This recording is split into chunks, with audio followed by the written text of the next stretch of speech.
es análisis y gestión de riesgo, también actualización del capítulo 5 del financiamiento del terrorismo, guías de señales de alerta, está dirigido el día de hoy al sector de casas de empeños y metales preciosos.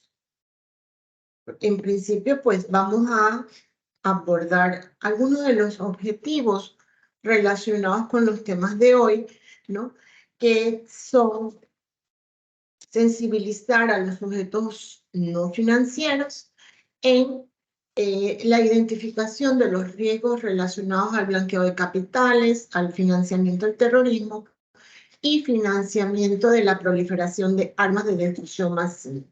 También la de orientarlos en la identificación, comprensión y entendimiento de los riesgos asociados al blanqueo de capitales y al financiamiento del terrorismo, así pues como también las de poderlos alertar y ayudar, ¿no?, sobre las posibles situaciones que se puedan dar con relación a el financiamiento del terrorismo.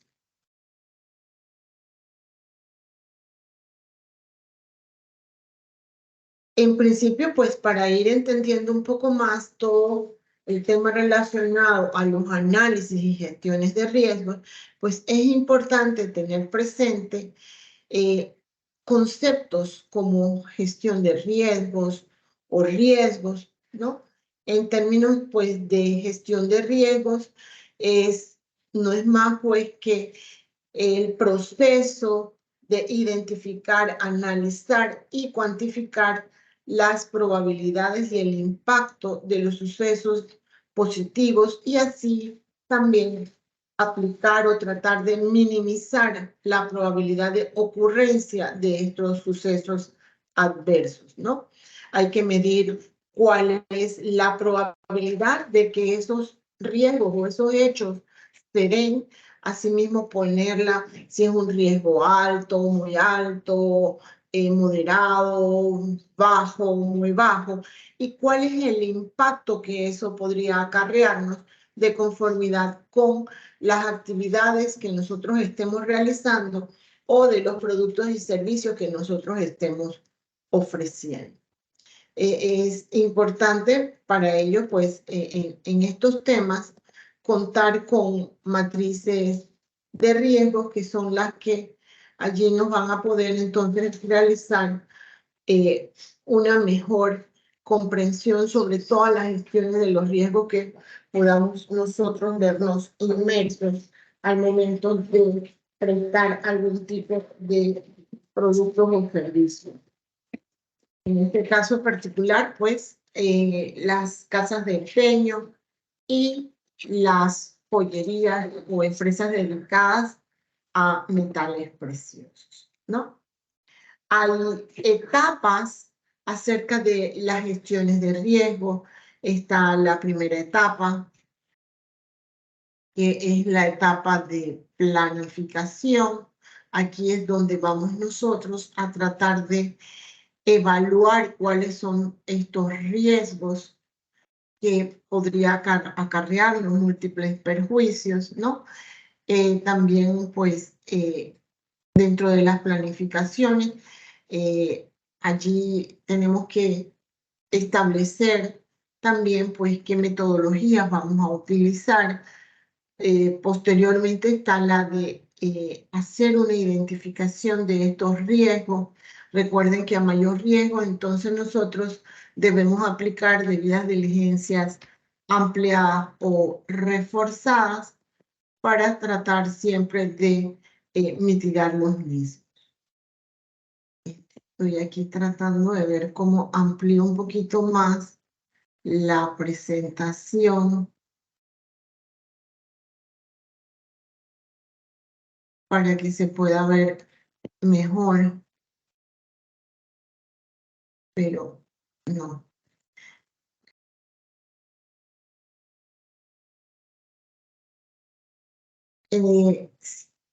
Una vez entonces hayamos identificado todos estos riesgos, debemos proceder a realizar un análisis de los mismos, ¿no? es importante allí establecer qué mecanismos vamos a utilizar para tratar de mitigar todos estos riesgos que hemos nosotros identificado, es decir, los controles pertinentes que vamos a establecer al momento de ya tener identificados los riesgos, ¿no? Recuerden que todo también debe estar bajo un enfoque basado en riesgo, tal cual lo hace la recomendación número 1 del GAFI. Para el caso particular de las empresas dedicadas a la comercialización de metales y piedras preciosas, así como también pues a las casas de empeños, recuerden que siempre hay que atender a los criterios, ¿no? Para así adoptar medidas preventivas, todas siempre bajo un enfoque basado en riesgos. Es importante que nosotros identifiquemos cuáles son estos riesgos, que analicemos los mismos y posteriormente entonces poder establecer o realizar evaluaciones. Recuerden que a mayor riesgo entonces aplicar debidas diligencias ampliadas o reforzadas y a menor riesgo podemos aplicar debidas diligencias básicas o simplificadas. Una vez hecha la identificación, el análisis y las evaluaciones de los riesgos, entonces debemos proceder a establecer controles. Controles que están previamente descritos dentro del artículo 40 de Ley 23, ¿no? Allí pues es importante dentro de establecer los controles, siempre tener presente los factores de riesgo que pueden ser clientes, productos y o servicios, canales de distribución, comercialización, así como la ubicación geográfica. La importancia de contar con herramientas tecnológicas que son las que nos van a agregar efectividad al momento de la prevención de los delitos relacionados con el blanqueo de capitales, el financiamiento del terrorismo y financiamiento de la proliferación de armas de destrucción masiva. Tenemos pues que de igual modo hay que atender o hay que realizar análisis de los riesgos. En principio, tener presente los factores de riesgo que yo les acabo de mencionar, también las evaluaciones nacionales de riesgos, los informes de riesgo de manera sectorial o por sectores, y así cualquier otra información que sea proporcionada tanto por la Superintendencia de Sujetos No Financieros o cualquier autoridad también competente, así pues como también pueden consultar cualquier tipo de fuentes abiertas, ¿no? Para poder entonces hacer todos estos análisis de riesgo.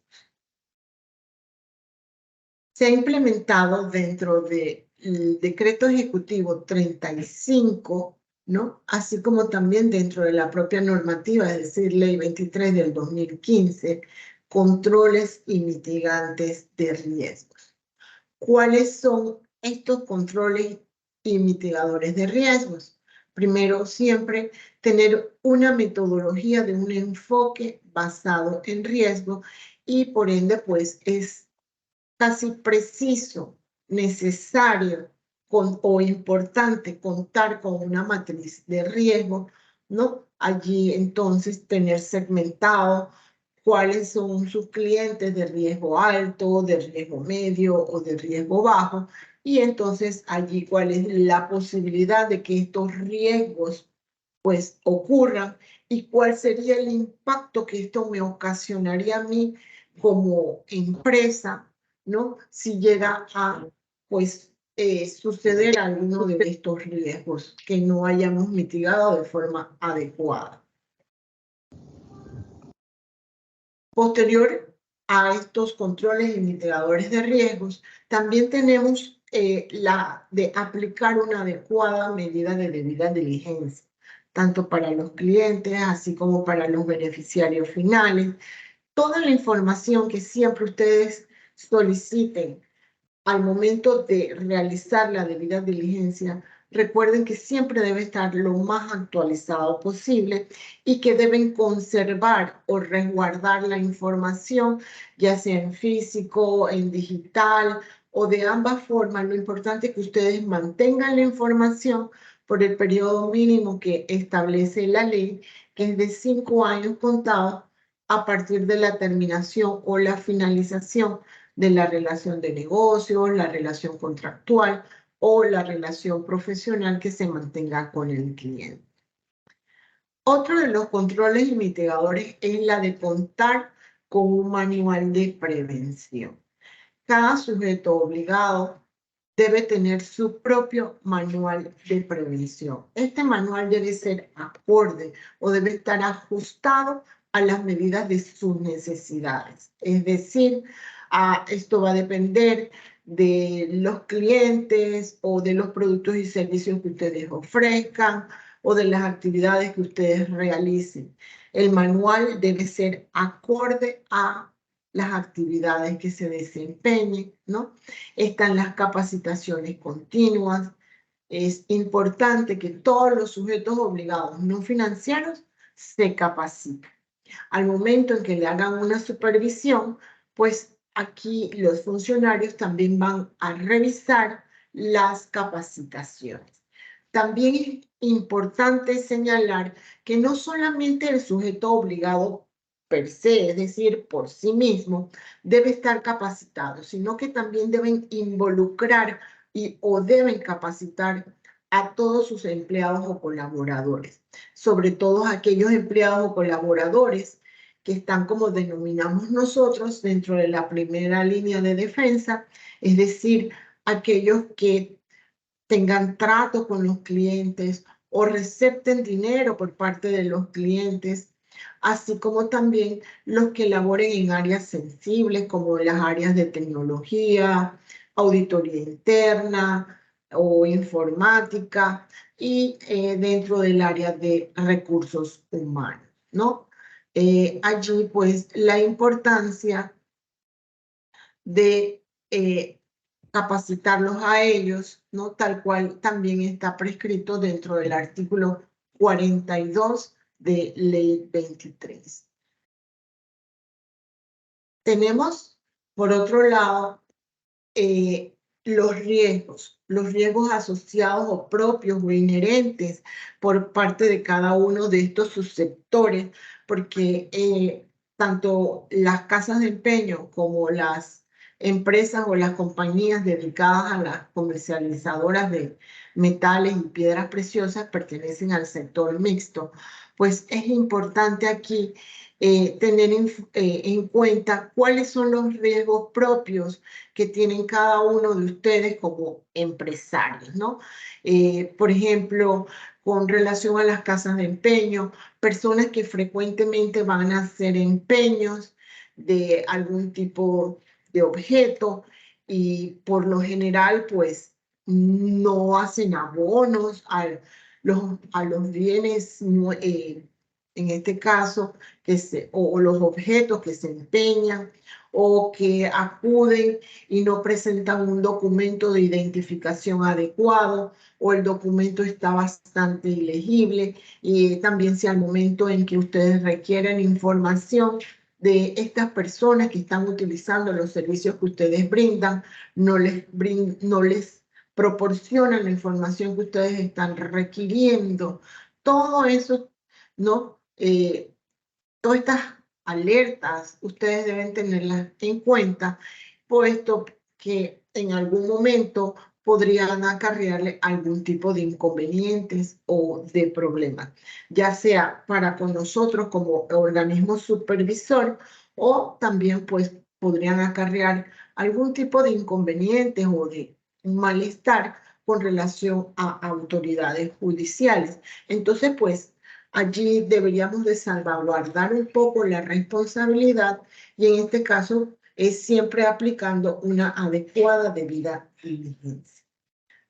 Recuerden que las debidas diligencias siempre van a ir acordes o deben ser consonas con los riesgos que nosotros hayamos identificado, ¿no? Vamos a hablarles un poquito acerca de las señales de alerta.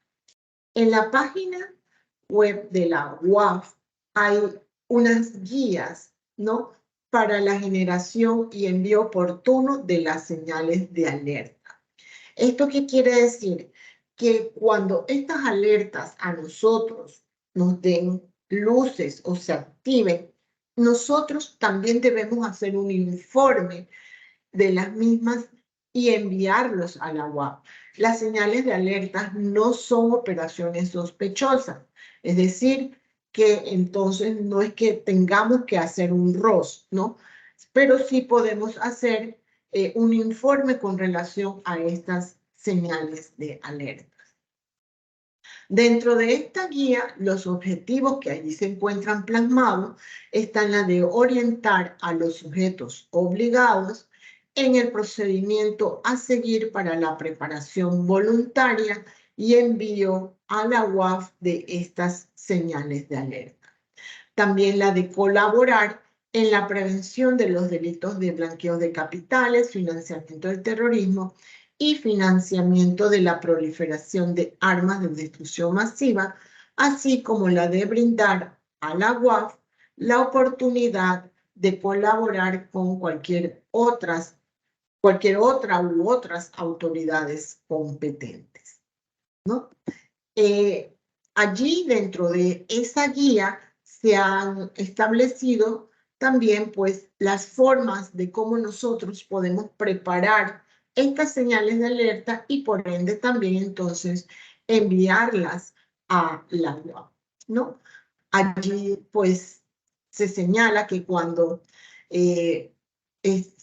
se trate de clientes, ya sean personas naturales o personas jurídicas, que se vean involucradas o envueltas en algún hecho noticioso o reseñas noticiosas de forma negativa, allí enseguida ya se están encendiendo, como decimos, las luces, es decir, las alertas, ¿no? También cuando el beneficiario final, que es la persona natural. Sábado, cada sábado. Es un sábado, pero no se puede ver. Permítame. Que es la persona natural, pues, que pueda ser beneficiada, allí aparezca en algún hecho noticioso o estén vinculado a alguna noticia o reseña noticiosa negativa, también entonces hay que realizar un informe de señales de alerta cuando se solicite información por parte de alguna autoridad competente, de esa persona jurídica o de alguna de las partes vinculadas a esa persona jurídica a la cual pues, puede estar prestando sus servicios, así como cualquier otra información, hecho o algo que se desee informar ante la UAF sobre algún cliente relacionado con el blanqueo de capitales o el financiamiento del terrorismo, que no sea una operación sospechosa. Tenemos de igual modo pues la forma en que nosotros vamos a hacer todas estas comunicaciones de las alertas, ¿no? Las mismas pues son de manera digital y se envían en línea a la UAF mediante el correo análisis@uaf.gov.pa, ¿no? Allí pues se debe al momento de enviar este informe, la razón de la alerta, ¿no? Tiene que allí adjuntar cuál fue el motivo de estas señales de alerta, la información en que se fundamentan las mismas, un listado de los productos y los servicios otorgados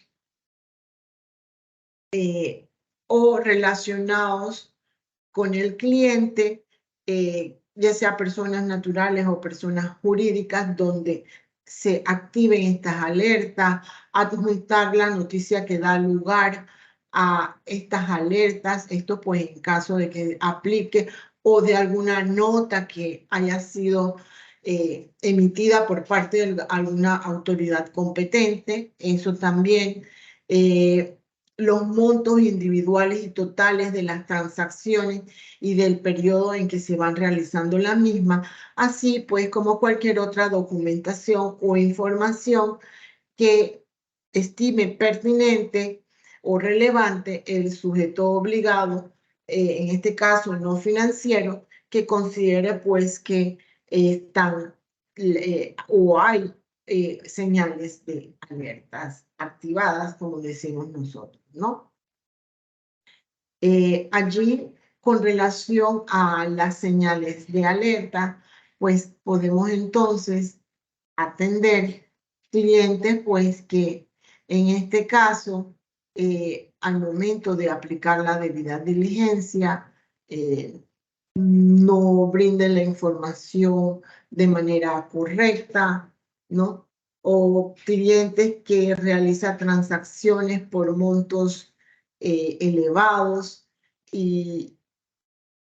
o transacciones por encima del umbral y que pues no justifica allí la procedencia de estos fondos, ¿no? Todo esto son pequeñas señales de alerta.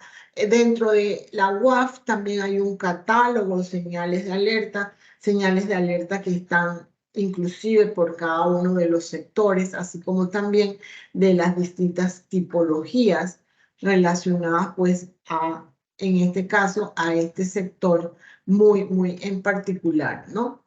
También, pues, dentro de señales de alerta, no solamente relacionadas con blanqueo de capitales, sino inclusive a veces también con los delitos, ya sea de blanqueo de capitales o financiamiento al terrorismo, pues debemos siempre tenerlas presentes, como por ejemplo, clientes que evitan entregar información actualizada o histórica relacionada con la actividad que realiza o deudas o capacidades financieras al momento de realizar algún tipo de operación o transacciones, clientes que al efectuar algún tipo de operación evitan entregar información con relación al propósito o el origen o inclusive el destino de estos fondos, operaciones que no concuerdan con la capacidad económica y los perfiles de los clientes que presentan documentos de identificación expirados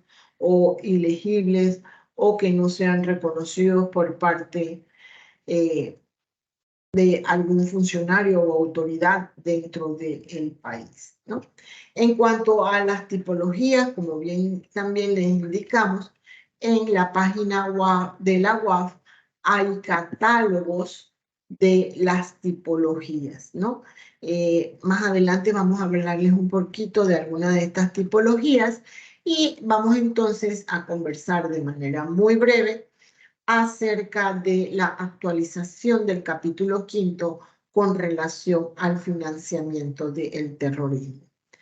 Si bien es cierto, la evaluación nacional de riesgos que data del año 2019, pues en ese momento se indicó que Panamá como país no representa un riesgo alto con relación a el financiamiento del terrorismo, puesto que no se lograron detectar organizaciones, grupos o terroristas que realicen pues alguno de estos hechos, ya sea terrorismo o financiamiento del terrorismo.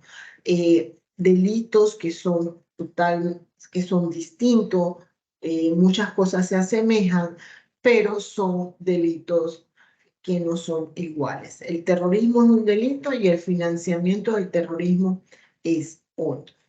Para ello, pues, es importante tener presente tres conceptos claves que están inmersos dentro de la evaluación nacional de riesgos, como por ejemplo, qué entendemos por amenazas, dentro del contexto del financiamiento del terrorismo, pues aquí se incluyen a tanto terroristas individuales, así como organizaciones o grupos terroristas o sus facilitadores, ¿no? Que van a buscar ingresar a los servicios o los sistemas financieros fondos para entonces así moverlos y finalmente utilizarlos. Otro de los conceptos es vulnerabilidad. ¿Qué entendemos por vulnerabilidad? La vulnerabilidad pues comprende todas aquellas cosas que podrían explotarse o podrían facilitar actos terroristas o terrorismos, ¿no? Tendientes a perturbar la paz, a ocasionar lesiones o daños graves en la economía de un país. Aquí pues podrían aprovecharse de alguna de las situaciones que se puedan dar, ya sea al momento de la recaudación de los fondos o a través de alguna debilidad dentro del sistema financiero o dentro de algún tipo de supervisión o regulación. Así pues también en cuanto a algún tipo de vulnerabilidades que pueda tener el sujeto obligado per se. Y por último, el impacto o la consecuencia a la cual pues aquí se hace referencia al daño que podría acarrear u ocasionar el financiamiento del terrorismo si se produce, como por ejemplo podría afectar todo el sistema financiero, perturbar la paz o impactar la paz y la seguridad tanto nacional como internacional, ocasionar lesiones, daños graves, ¿no? También pueden perjudicar en un proceso judicial y daños también no solamente legales, sino reputacionales dentro de una empresa. El financiamiento del terrorismo en nuestro país se encuentra debidamente regulado o normado dentro del artículo 294 del Código Penal y hace referencia pues a aquella persona, ya sea de forma individual o colectiva, de manera directa o indirecta, que proporcione, organice o recolecte fondos o activos ya sea de orígenes lícitos o ilícitos, ¿no? Que con la intención de que se utilicen para financiar en todo o en parte la comisión de actos terroristas o cualquier acto destinado a causar lesiones, la muerte o perturbar la paz, podría entonces ser sancionado con pena de prisión. El financiamiento del terrorismo, pues, al igual que en el blanqueo de capitales, se puede materializar mediante 3 fases o 3 etapas, ¿no? El primero está la etapa de la colocación o la recaudación, así como también la etapa, en este caso, de la transmisión. Para el blanqueo de capitales, pues, es la etapa de la estratificación y para el financiamiento del terrorismo la conocemos mejor como la etapa de la transmisión. Y por último, pues en el blanqueo sería la colocación y aquí está la etapa de uso. En la recaudación, aquí ya sea el individuo, las organizaciones o los grupos terroristas van a tratar de buscar cómo obtener fondos, ya sea de forma lícita o ilícita, o dineros de forma lícita o ilícita, para recaudar todos estos fondos y así financiar actos terroristas, ¿no? Posteriormente, pues se hace la transmisión, es decir, que aquí se va a tratar de ocultar cuál va a ser el uso o el destino final de estos fondos o dinero que han sido recaudados para financiar los actos terroristas. Y por último, el uso. El uso ya sí es cuando ya se va a realizar el financiamiento del terrorismo. Si bien es cierto, pues en Panamá no se ha detectado células u organismos que se dediquen a financiar actos terroristas, pues eso no quiere decir que no tomemos las precauciones pertinentes a tratar de prevenir o de mitigar que se realicen estos actos o estos delitos, ¿no? Eso es importante que nosotros tengamos en cuenta. Hay diferencias entre el lavado de activos y el financiamiento del terrorismo, ¿no? Primero, en atención a las fases o a las etapas que son casi similares, también pues a la procedencia de los dineros en el lavado de activos o blanqueo de capitales puede ser tanto de fondos, siempre va a ser de fondos ilícitos, es decir, ilegales, ¿no? Y con relación pues al financiamiento del terrorismo, la recaudación puede proceder de fondos de orígenes lícitos o ilícitos, es decir, legales o ilegales, ¿no?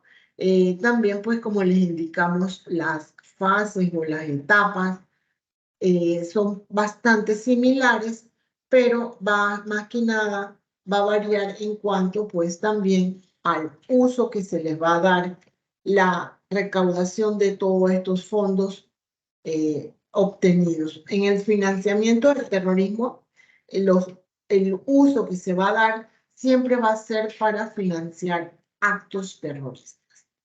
Los riesgos asociados, tanto para el blanqueo de capitales como para el financiamiento del terrorismo, pues aquí es importante tenerlos presentes, como por ejemplo puede ocasionar riesgos legales, es decir, que nos veamos en las necesidades de acudir a los tribunales o a las autoridades jurisdiccionales, ¿no?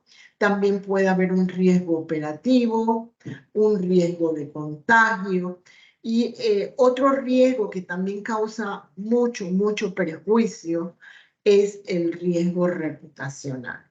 El riesgo reputacional es aquel que empaña la imagen que se tiene, ya sea como persona natural o como persona jurídica, es decir, por la empresa a la cual seamos dueños o la empresa para la cual nosotros prestemos algún tipo de servicio, ¿no? Una vez empañada la imagen es muy difícil, pues volver a como decimos, a limpiarlas, a tener credibilidad y pues por ende, al tener un riesgo reputacional, esto podría afectarnos también en cuanto a pérdidas de clientes. A nadie le gustaría realizar ningún tipo de negocio o de contraprestación con algún sujeto, ya sea persona natural o persona jurídica, que tenga un riesgo reputacional bastante feo, bastante empañado. En cuanto a los temas de tipologías, también en la página web de la UAF hay un catálogo de tipologías. ¿Qué entendemos nosotros por tipología? Tipología no es más que un conjunto de técnicas, procedimientos, operaciones o manipulaciones utilizadas por los delincuentes, ¿no? Para blanquear o lavar activos, como en otros países también se le conoce o se le denomina. Es el proceso que engloba un cúmulo de operaciones realizadas durante la colocación, estratificación e integración de los fondos, ¿no? Obtenidos. ¿Qué quiere decir esto?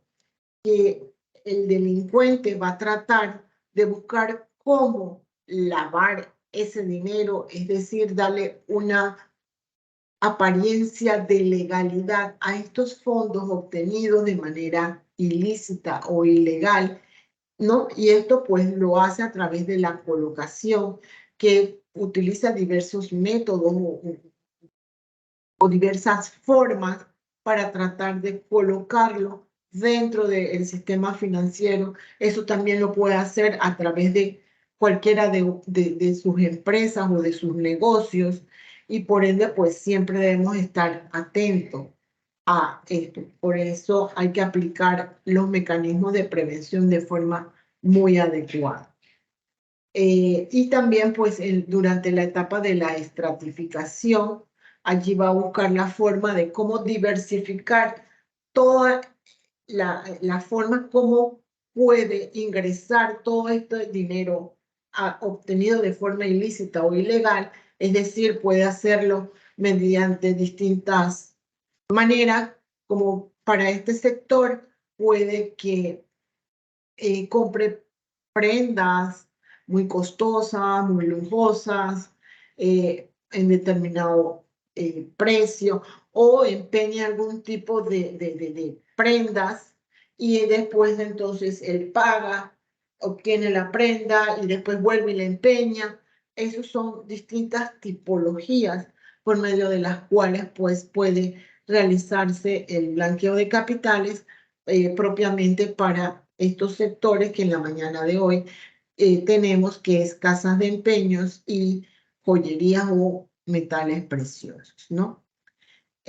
También, pues, dentro del contexto de lavado de activos o de blanqueo de capitales o financiamiento del terrorismo, se puede entender por tipologías la clasificación y la descripción de las técnicas utilizadas por las organizaciones criminales para dar una apariencia de legalidad a los fondos de procedencias ilícitas y transferirlos de un lugar a otro o de una persona a otra para financiar sus actividades criminales, ¿no? Estos son distintas definiciones con relación a las tipologías. Otra que hemos encontrado es la clasificación y descripción de las técnicas utilizadas por las organizaciones criminales para dar una apariencia de legalidad a los fondos que se han obtenido de forma lícita o ilícita y transferirlos de un lugar a otro entre personas para financiar sus actividades o sus actos criminales, ¿no? Tenemos, pues, las tipologías, allí los temas en cuanto a los riesgos, qué controles nosotros vamos a implementar una vez que hemos detectado alguna de estos tipos de tecnología, perdón, de tipologías, ¿no?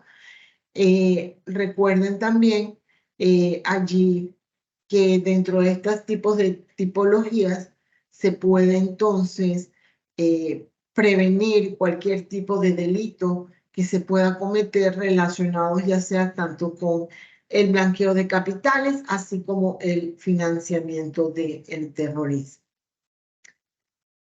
Entre las tipologías que se han encontrado también está que delincuentes que adquieren viviendas con un precio real, ¿no? Y posteriormente pues se vende a otro precio distinto, ya sea que puede ser más elevado o puede ser inferior al precio que el comprador pues aquí lo obtuvo. Pero esto es siempre para buscar la forma, las maneras de cómo obtener dineros para poder justificar la procedencia de forma legal de los mismos. Dentro de esta resolución, o allí pues también se han identificado algunos riesgos relacionados propiamente con este sector, como por ejemplo la falta de acceso oportuno a la información y sobre todo pues con relación a la identificación del beneficiario final. También otro de los riesgos es la falta de conocimiento en poder detectar cuándo una operación es inusual, cuando esta operación dejó de ser inusual y se convirtió en una operación sospechosa, y por ende entonces se debe elaborar un ROS, es decir, un reporte de operación sospechosa. Dentro de los mitigantes que aplica o que está aplicando la Superintendencia de Sujetos No Financieros, pues allí tenemos nosotros que se han incrementado las supervisiones, todas están bajo un enfoque basado en riesgo. También pues así se ha ido incrementando las capacitaciones, las cuales están dirigidas a todos los sujetos obligados no financieros en materia de prevención de los delitos de blanqueo de capitales, financiamiento del terrorismo y financiamiento de la proliferación de armas de destrucción masiva. Se han emitido y también se han hecho suscripciones de acuerdos interinstitucionales, se han adquirido herramientas tecnológicas para darle una mayor celeridad al análisis y seguimiento de la información que es proporcionada por parte de ustedes como sujetos obligados. También pues la promulgación de varias leyes, entre ellas la ley 129, que es de marzo del 2022, ley que crea el sistema privado y único de registros de beneficiarios finales, la cual pues está debidamente reglamentada bajo el decreto ejecutivo número 13 del 2022. También pues se emitió la ley 254 de 11 de noviembre del 2021, ley que hace modificaciones a varios artículos tanto de ley 23 de 2015, ley 124 del 2020 y ley 129 también del 2020. También se ha emitido una guía, que es la resolución S001-2021, perdón, 02-2021, con relación pues al reforzamiento en la calidad de los ROS.